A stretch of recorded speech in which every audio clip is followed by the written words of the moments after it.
that happen? Yeah, but people are young and they don't know how to act, and their heads get bigger than they are. You know what I'm saying? I can't blame her.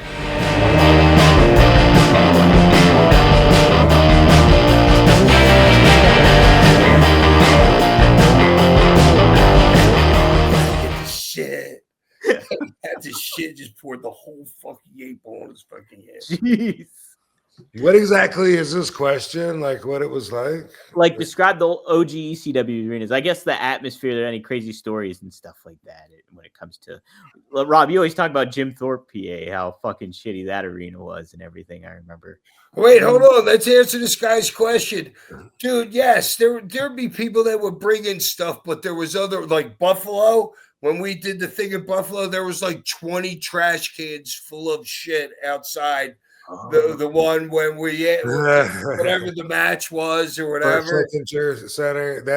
That was the Gangsters. If you didn't know ECW, that was their gimmick. Is fans would bring weapons for New Jack and Mustafa to use, and they would pick through all this stuff and then empty the trash cans in the ring and just hit their opponents with it. And that was a lot of what they were about, and that was a great way for the audience to participate. Now that I think about it, like, dude, I brought that toaster.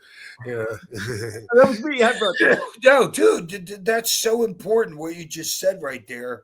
To having a tie between audience members and the wrestlers. Mm-hmm. You know what I'm saying? Dude, that was the best thing about ECW. Our fans taught the fans how to be fans nowadays. Yeah. You know what I mean? We were the first people doing all the crazy shit. You know what I mean? All the chants and everything. That wasn't happening anywhere else. No. You could do like a freaking behind the what is it called? Behind the ring, behind the scenes. Yeah, behind the you could do one of them, I swear, just on the Philly fans. For sure. Yeah. They should do a documentary on ECW Philly. You still see them. There's still like 5 of them that go to the pay-per-views and stuff, and they're always in the hard camera. Like the Hawaiian shirt guy, I see him all the time, Rob. Oh, you do? Yeah. he's in freaking pay-per-views. He was just that one. He had fans all over the world. Like in Japan, that were dressed like him. Fans had fans. That's something that was really cool about it. Cool. Yeah. Hey, Sandboy, do you remember when you and Test were in a car that Shelly Martinez rented? Yeah, I think I talked about this, but Sabu was supposed to go with them. And then I happened to show up at the rent-a-car place because my airplane landed. I didn't have plans or whatever. And Sabu wanted to ride with me. And so for some reason that left Test and Sandman in a car, and Shelly Martinez had to put it on her card, and Sabu guaranteed it. If anything happens, I'll pay for it. I don't know why that went down that way and who Shelly rode with. Oh, I'll tell you, I know exactly what happened. Yeah. So she thinks, all right, so me and Tess are driving down the road. I'm just falling asleep. I always have my seatbelt on. We're doing 80 miles an hour. We hit this deer. Oh, shit. My eyes are closed. Once we started spinning, we spun like 3 times after we hit this thing. And then we stopped, still looking straight ahead. Tess is like, yo, you good? Yeah, I'm good. We get out. Like, fuck. So I'm like, I got to see where this fucking deer is. So I started pacing off fucking right in the road because Tess said he was right in the middle of the road. He hit him dead straight ahead. I started pacing from where our car landed after 3 spins. It was like 67 paces. The deer bounced, and then at like 101 paces, it bounced again, and then landed in the middle of the road. So meantime, these guys are coming up behind us. It was super foggy too, right? Yeah. So they're coming up behind us. But the whole point was the girl that fucking rented the vehicle, they used somebody else's license besides the credit card. And that's illegal. You're not allowed to do that. Oh. She told me that, and I told her because there was a thing when they were there. They had to use somebody's credit. The girl's probably Sabu's license and and her credit card, which is illegal. You're Okay. not allowed to do that when you're signing in back in them days. The card has to match the fucking person. So after this shit happened, because Test was driving her car and it was no fault of his own, I'm explaining this to her at the accident scene when the cops show up. She Where's turns she it at, in on the phone? and or was I she said I was going to pay for everything.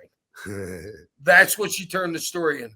I told her you could Oh, sue the that's rental car right. You company. hated her after that. I You forgot could about sue that. the part. rental car company because the license and the credit card didn't match the rental. So you're giving her an out, and she fucking. And she turned it into, I promised I would pay for everything. And she I went around and forgot. telling people that. I didn't fucking care. I mean, people know. But she was one of those people. Here's the thing, dude. When I was especially once I went to Raw, dude, there's all these people because Vince takes every single match and has you get in the ring with him if you're on Monday night. Yeah. Every single match gets in there and Vince is in the middle of the fucking ring. Yeah. And all these people would like gather around because there's like 100 freaking people down there. We gather around the ring and all be bullshitting with each other and lying and saying stupid shit. I'm sitting up in the freaking audience, like reading the book, waiting for somebody to fucking pull me down. Yeah. You know what I mean? But she was one of those girls that never was over at all and just would say the stupidest things.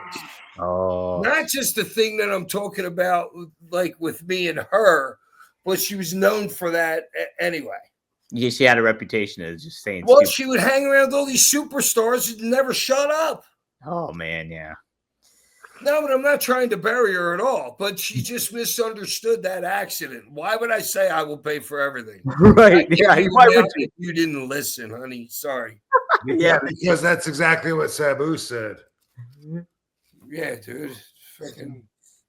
But I don't care because I'm untouchable. You know what I'm saying? Nobody believed her whatsoever. Nobody believed her to yell and say into the locker room, "Oh, Hack said he's going to pay for everything." Right. You're like, what are you, stupid? Right. Yeah. No, but Sabu was saying that he told her he'd pay for anything if anything happened, and he was there, had your back every time someone said that. But I forgot about how much heat she got because I was like, man, poor girl. She got conned into letting somebody use her card to rent a car that she wasn't even going to be in, and then they trash it, and then you guys were like, fuck her. And I was like, how did she get heat off of that? But then until I learned everything that happened, I was just like, how did that happen? Yeah, but people are young and they don't know how to act and their heads get bigger than they are. You know what I'm saying? I can't blame her. Yeah. I mean, the girl was a nobody and she's on freaking national television. That's it. Like, and if you're a certain age, you're just not thinking about that stuff. You're like Rob was saying, he was in that competitive mode, like way back when too. And he said he was an asshole when he was like 25. So that's probably 7 years of being an asshole right there. How many more to straighten up? And now I'm growing, so I'm just a bigger asshole. You're just a bigger asshole.